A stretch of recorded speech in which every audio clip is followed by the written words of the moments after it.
Kevin and Ivy. We learned in Part 3A, 2 basic principles about the reality of our lives.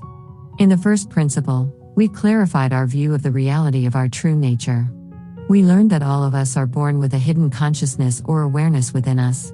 We are not aware of the presence of this awareness, and thus, live our lives in a deluded state created by our egoistic mind. We learned in the second principle that through meditation, we are able to grow out of the confines of our egoistic mind and connect with this awareness. When we are connected to awareness, our view of the reality of the present moment will be less biased by our egoistic mind, since awareness will be present in the background to prevent the egoistic mind from running wild. Kevin and Ivy. We shall explore in this video the meditative practices of a few religions to understand their similarities and differences. We shall also learn a little bit of the views of each religion, which give their believers the motivation to search for connection to their true spirit nature, and start their spiritual transformation into enlightened human beings. Let us begin by listening to Ihsan Alexander share with us what is Islamic meditation. First, let's simply define what meditation is. Meditation, quite simply, is the art, the practice, the experience of being still. It's about surrendering. It's about being completely still, relaxed, surrendered at the most fundamental levels of our being. Meditation is about completely letting go and annihilating, immersing oneself in the divine presence of Allah Almighty. Generally, as human beings, we're in an active state. We're constantly doing, whether physically or mentally. We are active. We're continually asserting will. We're continually asserting self. Yet, through the practice of meditation, we learn to surrender the self. We learn to simply sit and to simply be. In meditation, we're completely opening ourselves to the light, to the presence, to the divine grace and mercy of Allah subhanahu wa ta'ala's eternal divine presence. Islam literally means to surrender. The root word for Islam is salam, which means peace. And the word itself, Islam, means to surrender. The understanding, the implication is that to arrive at peace, the goal of Islam, we must follow the spiritual path of surrender. Transcending the ego is a difficult task. It's a difficult practice. And this is known in Islam as jihad an-nafs, the greater struggle against the self, the greater war to transcend the self. Again, Islam is about peace, and there cannot be peace realized on the external outer level in the world until peace is realized in the hearts of human beings. This is what Islam is about. It is about attaining a state of peace. It's about attaining a state of Islam. The state of Islam is an internal spiritual state of surrender, of peace, of tranquility, of serenity, and of harmony with all that is. The state of Islam is a state of peace and oneness with divine will, divine reality as it manifests in this moment. This resistance to the present moment, this resistance to divine will, this resistance to everything else is a result of separation. The separation of the psyche from the oneness of creation. And all of Islam is about returning to that fitrah, returning to that original state of innocence, purity, clarity, and oneness. The natural state of the self, the ego, ego-based consciousness, the mind, is one of resistance. It is continually resisting the present moment. It is continually seeking escape from the present moment, either into the past or into the future. The ego, the nafs, the self, the me, the I, it can only exist in time. It can only exist in past and future. It continually perpetuates itself into past and future to perpetuate the story, the drama of me. Yet in the pure present moment, you transcend yourself. In the pure present moment, you transcend ego-based consciousness. True surrender, true belief, true faith is only possible in the present moment. The goal of Islam is the surrender of the self, specifically of ego-based consciousness, the surrender of the mind. Through meditation, you learn to look within. You learn to turn within. You learn to awaken the capacity for consciousness in your heart. Through meditation, you learn to surrender yourself. You learn to anchor and root yourself in a state of divine presence. You learn to connect with the divine presence of Allah. Meditation is absolutely essential in Islam. In fact, meditation is Islam. It is the state of Islam. And nothing can be more necessary now. We live in a world where Islam has been completely lost, completely confused. The understanding of Islam is virtually completely lost. Kevin, please summarize Ihsan views about Islamic meditation. Yes, Joanna. Ihsan says that meditation is the art, the practice and the experience of being still. It is about surrendering, being completely still, relaxed at the most fundamental levels of our being. Ihsan says that generally as human beings we are in a constant active state of doing, whether physically or mentally. We are continuously asserting our will, or the self. He says that through the practice of meditation we learn to surrender the self, and be open to the divine grace and mercy of Allah, or God. He says that transcending the ego is a difficult task and a difficult practice. He says that it is a war to transcend the self. Ihsan says that Islam is about peace, and that there cannot be peace in the external outer world until peace is realized in the hearts of human beings. He says that the natural state of the self, the ego-based consciousness, the mind, is one of resistance. The ego continuously seeks escape from the present moment, either into the past, or into the future, so as to perpetuate the story, the drama of me. He says that in the pure present moment we transcend ourselves, and the ego-based consciousness. Ihsan says that true surrender, true belief and true faith is only possible in the present moment. He says that through meditation, we learn to awaken the capacity for consciousness in our hearts, to surrender ourselves, and to anchor and root ourselves in the state of divine presence. Thank you, Kevin, for the sharing. We shall now listen to Edmund Clowney share his thoughts on how the Protestant Christians' views on meditative prayer differs from those taught and practiced by Buddhist monks and Hindu gurus. Questions come in on what's my take on Christianity and meditation. It's a big question. We live in a culture that a lot of interest in meditation. A lot of it is deeply influenced by New Age thinking, Buddhist, Hindu kind of thinking, certain aspects coming out of medieval mysticism. And it's a question that I'm not going to give a treatise of an answer, but just a few guidelines that I think I've found personally very helpful in thinking through about what kind of sense to make a meditation.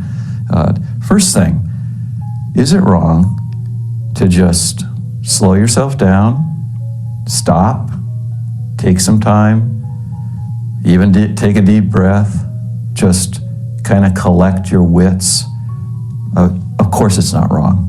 That's just, if you've been on the treadmill of life and you realize you're harried, you're hassled, you're driven, you've been obsessing, it's entirely appropriate to just carve out some time, stop, take a deep breath, and be able to think about things. What is it, though, that would then make what we might call meditation uniquely Christian or decisively non-Christian? And there's two things that I would say that define what you do. It's sort of what you do next after you've slowed down and said, take a deep breath, calm down, then what do you do? And I think there are two things about a Christian approach to meditation that really distinguish it from the other things that are out there. One is that Christian meditation is full of content. Christian meditation, and the Bible encourages us to meditate, it's full of a person, it's full of God, it's full of His promises, His will, His revelation.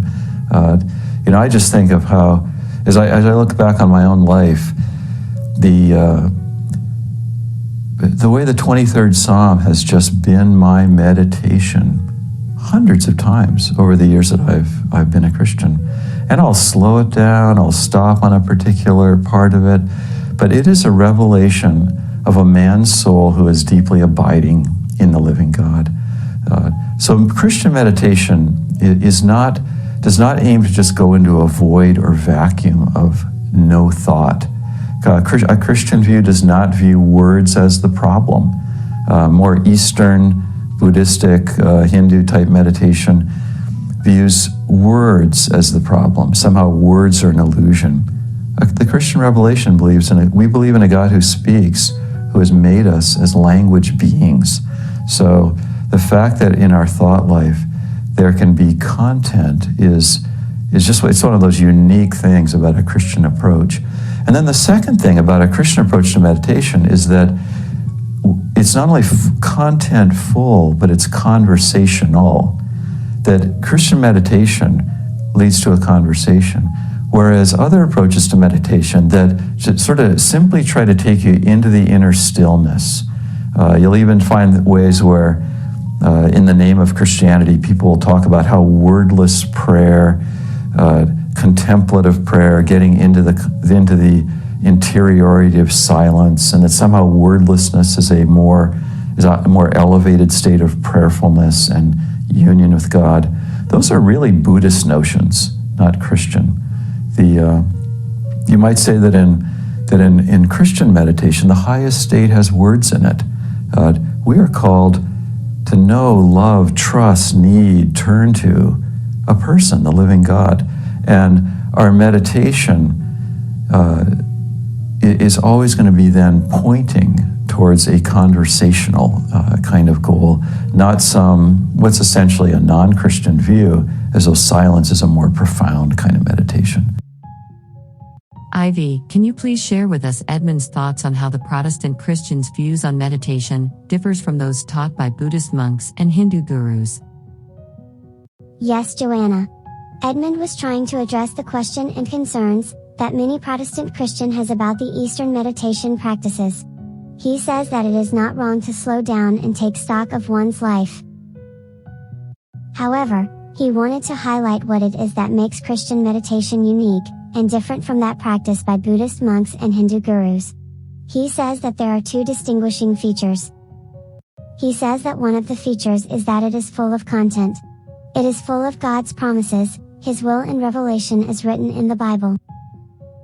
He says that a Christian meditates on the Word of God, and that Christian meditation does not aim to just go into a void, or vacuum of no thought. Edmund says that the second distinguishing feature of Christian meditation is that it is conversational, and leads to a conversation with God. He contrasts it with the other types of meditation that simply tries to take a person into the inner stillness. He says that Christians' practices of wordless prayer, such as contemplative prayer, are actually Buddhist notions and not Christians. Edmund says that in Christian meditation the highest state has words in it. He says that a Christian is called to know, love, trust, need, turn to a person, the living God, and that is why the meditation is going to be always conversational. Thank you, Ivy, for the sharing. We shall now listen to a Catholic priest, Richard Rohr, shares his experience on what is contemplative prayer, in the context of Catholic Christian teachings. His view is in contrast to that of the Protestant Christian view, as shared by Edmund Clowney. All of the institutes of religion, Bible, sacraments, priesthood, churches, everything, rosary, way of the cross, contemplative, sit, is to help you experience this self. Pure and simple, that's all. And if your religion isn't helping you experience this self, then change it. Or get rid of it, or do something different. If it's maintaining you in this self, then we got a problem. And a lot of religion is. This is the religion that fought Jesus, because it was all into dogmatism and requirements. And when Jesus wasn't following their dogmas and requirements, they had to get rid of him. So if this is about requirement, this is not just about relationship, but it's about right relationship. How do you connect in a way that's really connection? This is about being correct. Do you see? Am I correct? Am I right? I always say you'd think the first commandment was, "Thou shalt be right." It's not about being correct. It's about being connected. Now, how does God achieve this? This is the process of transformation. What life will do to you anyway But most people don't have the freedom to recognize it and to allow it. What life will do to you, and I'm going to use religious language and say God will do it to you, God has to, in the course of your years, destabilize that private ego. The word for that is suffering. Mental suffering, emotional suffering, physical suffering, relational suffering, things that you can't fix, that you can't control, that you can't explain, you can't change. There is no way, and you got to be honest at this point, your ego is not going to give up until it has to. You know that. You know that. It's not, as long as you're goody two-shoes and looking good and feeling good and everybody's admiring you and, you know, you're the best Catholic in Oregon, I mean, why would you change? You're feeling quite well without God, thank you. Oh, you're very pious, you're very religious, but you don't really need God. You're admiring your own advancement, your own maturity, so-called, you see. So God has to let you fail. Now, I always say, therefore, there are two people who have a head start in the spiritual life, or two groups of people, sinners and mystics. Mystics are those who, in this inner journey, consciously let go of those ego boundaries and collapse back in to who they really were anyway, but didn't know it. You are this right now, all right? That's all you've ever been, but hardly anybody knows it, you see. And what you're doing in your contemplative sid is consciously experiencing that. Not knowing it through the head level, experiencing it through the body, gut level. It has to be experienced. You can't teach people this. Even though I'm trying to tell you right now, right? You won't believe me. You will leave here and live just like you always did until you know this for yourself. And then it's not a matter of belief. I don't believe this. I know this. So the real task, brothers and sisters, is far different. Here we thought it was how to get this over here. The real question is how to get from here to here, where you were anyway, but you didn't know it. All right? So it's all a matter of awakening. It's all a matter of awareness. Now this self is capable of contemplation. That's all. It's that simple. It will now read reality, not from this egocentric position. Remember how I started a few minutes ago? Has to read everything in terms of personal advantage and how do I look? And what will this gain me? Its center is over here. To use religious language, we'd say we don't look at things through our own eyes, but through the eyes of God. That's the truth. Now it's a more panoramic seeing. It's a broader seeing.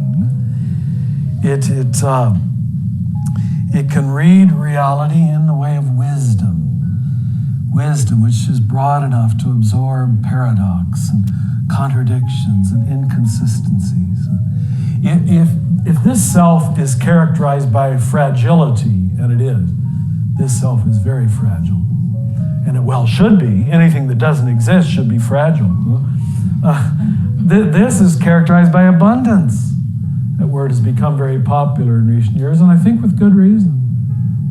And you feel that when you're around a grounded person, a sense of inner abundance, a sense of I've got plenty. They're not grasping, they're not protecting, they're not always needing more. And Kevin, please summarize and share with us Richard's view on what is contemplative prayer in the context of Catholic Christian teachings. Please highlight the similarities it shares with the Buddhist and Hindu's notion on the false self or ego, and the real self or awareness or consciousness. Yes, Joanna. Richard begins by emphasizing very strongly that all the practices of the Christian religion are designed to help the believers experience the true self or awareness. He added that if a person's religion does not help the person experience the true self, then the person should change it. Richard says that if a religion is maintaining the person in the false self or ego, he says that there is a problem. He says that a lot of religion is doing just that, giving their believers a dogma and belief system to differentiate them from others. He says that it is religion that fought Jesus because it is all into dogmatism and requirements, and when Jesus was not following their dogmas and requirements, they have to get rid of him. He contrasts the false self's need to be correct versus the true self to be connected. Richard says that the process of transformation involves the destabilization of a person's private ego, through all kinds of suffering under circumstances and situations that the person cannot control. He highlights that most people are not aware of their true self. He says that a person cannot know their true self through the intellect, but they can experience it through their body-gut level, through contemplative meditation. Richard says that the real task is to know how to move from the ego false self to the awareness true self. He says that it is all a matter of awakening and a matter of awareness. He says that the egocentric false self view of reality has to read everything in terms of personal advantage, looks and benefits. He contrasts it with the view of reality from the true self, where the view is broader and more panoramic, and is able to read reality with a wisdom that allows for paradoxes, contradictions and inconsistencies. Joanna, I can see the similarity with what Richard said about the move from the ego false self circle on the left, to the awareness true self circle on the right, with what you said earlier about the need for a person to move from the egocentric mind to the awareness mind. I can also see what Richard meant by the awakening of the dormant consciousness that resides in every one of us, which has to be awakened so that we can see the reality of life from a much broader panoramic perspective. Thank you, Kevin, for the sharing. We shall now see some video clips extract of the Chinese meditation practice by followers of the Falun Dafa movement, that is banned in China. The movement is also known as Falun Gong, and was started by Li Hongji in 1992 as a self-improvement practice that helps its practitioners improve their mental health and physical well-being. You will see in the video clip an example of their meditation practice, where they mentally recite the following mantra: truthfulness, compassion and forbearance is good, as a way to help their mind focus on the universal principles of their beliefs.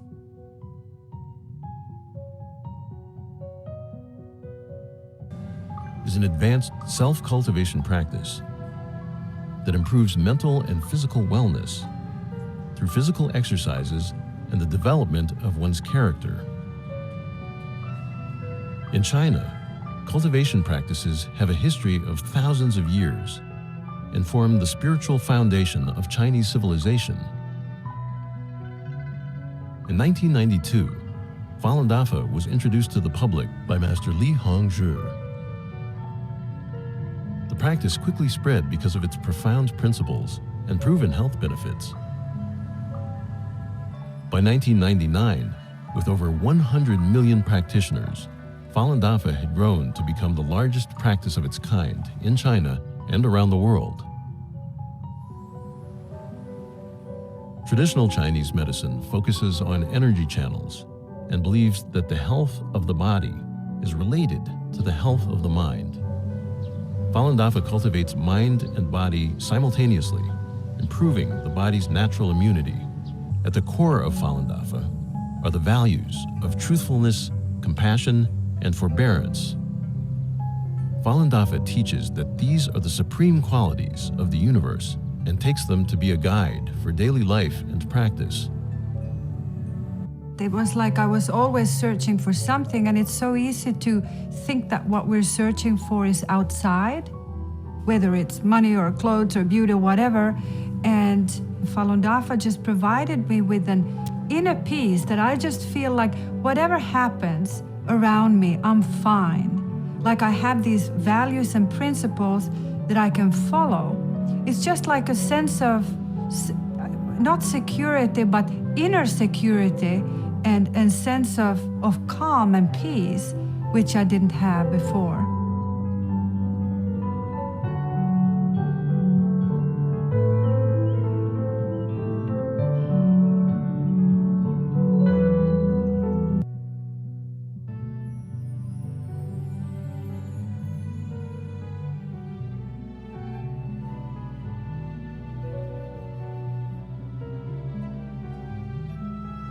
Truthfulness, compassion, forbearance is good.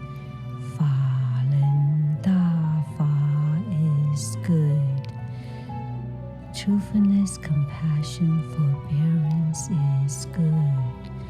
Falun Dafa is good.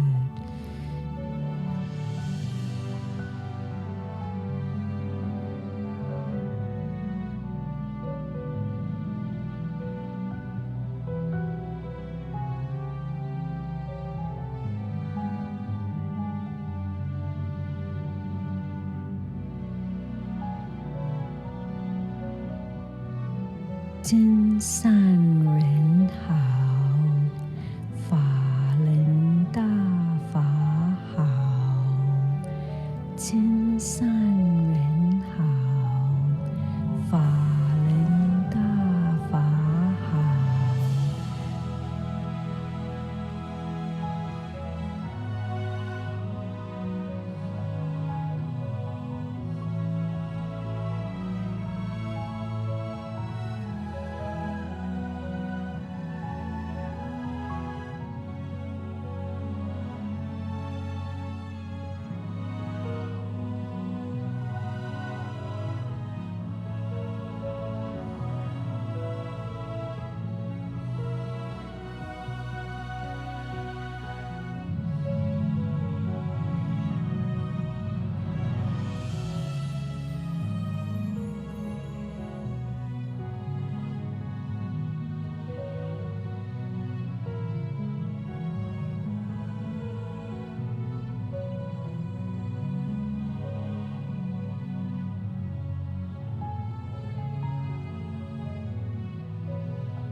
Kevin and Ivy, please share with us your impression of the Falun Gong movement.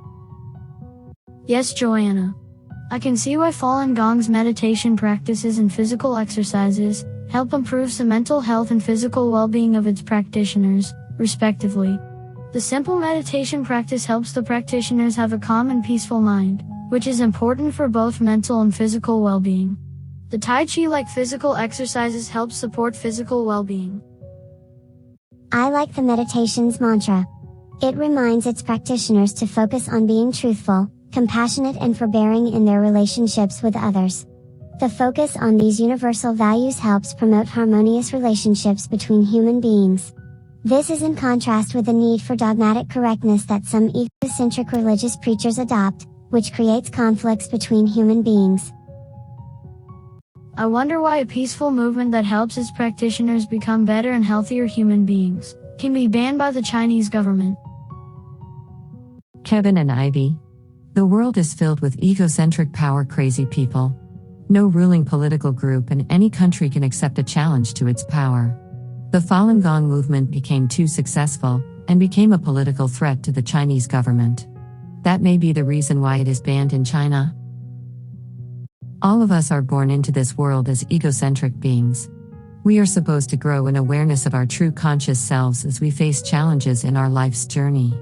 That is why the scientist Tom Campbell uses the analogy in the next video clip, that the world is like a big schoolhouse, populated with egocentric people, who are like students on a journey of discovery of their true conscious selves. Let us now listen to Tom shares with us his hypothesis that we are avatars living in a virtual reality world, and that we are like budding consciousness that have to be trained in this schoolhouse to grow to a higher level of consciousness. That's why you're here. You have multiple opportunities. You are immortal. You have a job to do. You have a mission while you're here. And in performing that mission, instead of looking at life as how can I control the things in my life to make my life turn out to be the way I want it, so that my spouse is the way I want my spouse to be, so that my children grow up the way I want them to grow up, so that my boss, does the things for me that I want him to do for me. I want to manipulate everything. I want to control everything I can to make sure things happen the way I want. Well, that's a very dysfunctional way of looking at life, but that's what most of us do. Instead, what you should do is accept the things that come, mostly the things that you cannot control. Understand that most of your reality you cannot control. Accept that. Live with that uncertainty. And what's important isn't the outcome. What's important is how you deal with that thing that's happening to you. How do you deal with that challenge? How do you deal with that pain? How do you deal with that joy? How do you deal with the things that happen to you? Exactly what happens to you, yes, it's still important, but not nearly as important as how you deal with it. You see, that's where the learning comes from. So if we put our focus on accepting those things that we cannot control and dealing with them in a positive, caring, cooperative way, then we will optimize our lessons here. This virtual reality that we live in is a big schoolhouse. It's a place where we come to make these kinds of choices with consequences. That's why we're here. That's why virtual reality means something to everybody. Because if you do that, if you do grow up, if you do become more cooperative, caring, less ego, less belief, less fear, you will find that your life becomes wonderful. You will live in a state of joy. You will be smiling all the time. You will be happy. You will be positive. You will be one of those persons that just is fun to be around because you're very positive, and life will work for you. Whatever you need, whatever is important to your growth will just be there, just when you need it, just in time. So the reality system rewards those who are learning and growing and becoming love. And for those who are full of ego and fear and belief, well, they struggle and struggle and struggle. And every time they think, oh, if I just get this one last thing the way I want it, everything will be great from then on out. And of course, if they do get that, they find out it doesn't work like that. Something else comes up. There's another challenge. There's another problem. There's always another challenge and another problem that is difficult and just frustrates you because it's just not the way it's supposed to be. Of course, you know the way it's supposed to be because you have this big ego that thinks knows everything, or almost everything. Ivy and Kevin, please share with us your views on Tom's message. Yes, Joanna. Tom says that the egocentric way of dealing with life's challenges, by trying to control people and circumstances to fit our idea of reality, is a dysfunctional way of living. He said that, instead, we should learn to accept the things that we cannot control, and learn how to deal with life's challenges in a positive, caring, cooperative way. He says that in the metaphorical virtual reality schoolhouse, growing up means that we learn to be more cooperative, caring, and less ego-driven. Joanna, I can see some similarity in Tom's metaphor about us living in a virtual reality world to grow up, with the way computer scientists train their AI software. The AI software becomes smarter when it gets trained with a lot of different types of data. I guess we are supposed to become less egocentric, and more aware of our consciousness, when we are being trained by all the different challenges that life throws at us. If that is the case, then if we want to avoid the pain of facing multiple similar types of challenges in our life, we should always be conscious and try to see the lesson that life is trying to teach us, when we are faced with challenging circumstances in our life. Yes, Kevin. It is like in a computer game where we cannot advance to the next level until we are able to complete and pass the challenges that is presented to us at a given level. Otherwise, the game will continue to generate and throw similar circumstances for us to overcome, before we can make progress to the next level. Ivy and Kevin, that is an excellent summary of Tom's message. Let us now conclude this discussion by listening to another scientist, Bruce Lipton, share with us his message that our consciousness and beliefs controls the biology of our bodies. Consciousness, lifestyle, belief systems, these are the ultimate controls of the gene. We know that if you got a cancer gene and that's what you believe, then you think I'm going to get the cancer, and then you get a cancer and you say the genes did it, and now we know, no, that there is no cancer gene. There is not one gene that causes cancer. Genes are correlated with cancer, meaning if your life is not in harmony and you have one of these genes, you can activate a cancer. 50% of the women that have the same BRCA1 gene never get the cancer. The point is very important. Having the gene doesn't mean you get cancer, but having the gene and not living in harmony, not living in a healthy lifestyle, that causes the cancer.